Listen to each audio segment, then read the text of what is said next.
নমস্কার বন্ধুরা, আমি সুপর্ণা শ্রীয়ের রান্নাঘরের নতুন একটি ভিডিওতে সবাইকে অনেক অনেক স্বাগত জানাই। আজ সকালেই বাজার থেকেও একটা জ্যান্ত কাতলা নিয়ে এসেছিল, ওই 1.5 কিলোর একটু বেশি।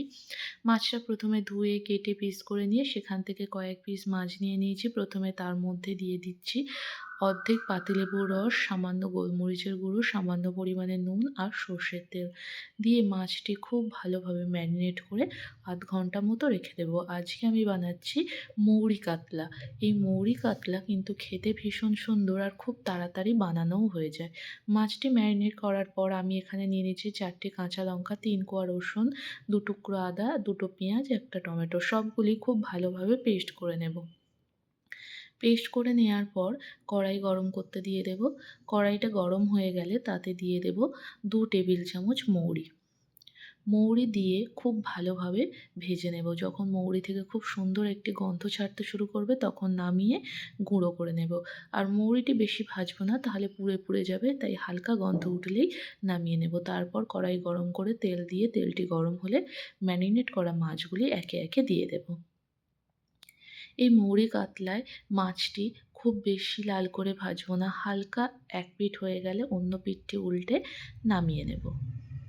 কাতলা মাছ দিয়ে বিভিন্ন ধরনের রেসিপি আমরা কিন্তু প্রায়ই বাড়িতে বানিয়ে থাকি, তবে তার মধ্যে এই মৌরি কাতলাও কিন্তু ভীষণ ভালো খেতে হয়।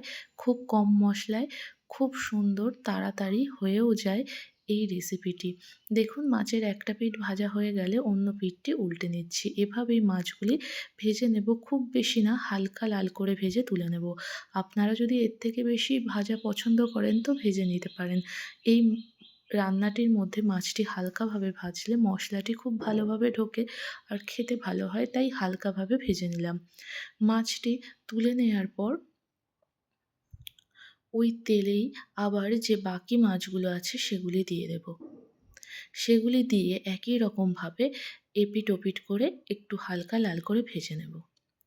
তারপর ওই তেলের মধ্যেই দিয়ে দিচ্ছি ফোড়নে 2টো তেজপাতা, 2টো শুকনো লঙ্কা, একটু মৌরি আর গোটা গরম মশলা, 1 টুকরো দারচিনি, 2টো এলাচ, 2টো লবঙ্গ দিয়ে কয়েক সেকেন্ড একটু নাড়াচাড়া করার পর প্রথমেই দিয়ে দেব পেঁয়াজ বাটা।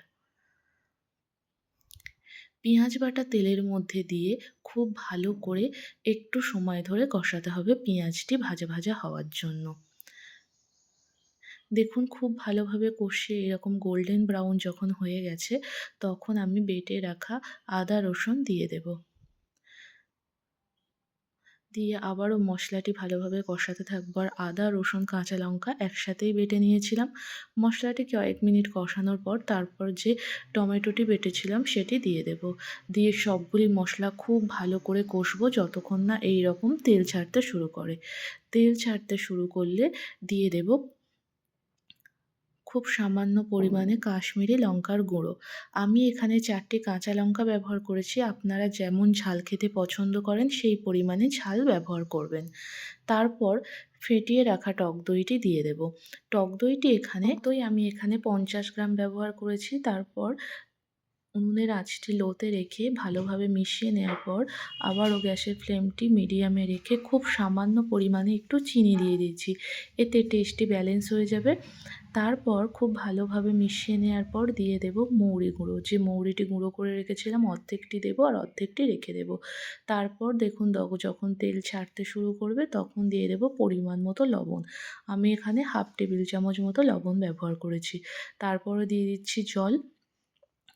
আমি এখানে 1 গ্লাস জল ব্যবহার করছি।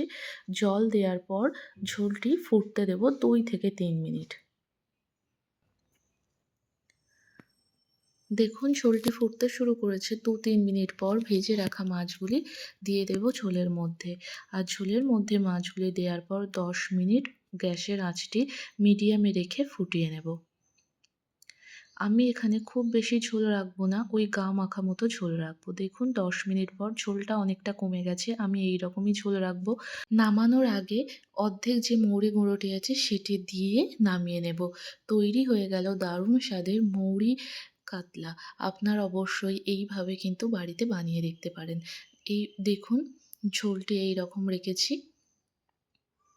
আমার ভিডিও যদি ভালো লেগে থাকে অবশ্যই কিন্তু একটি লাইক দিয়ে দেবেন।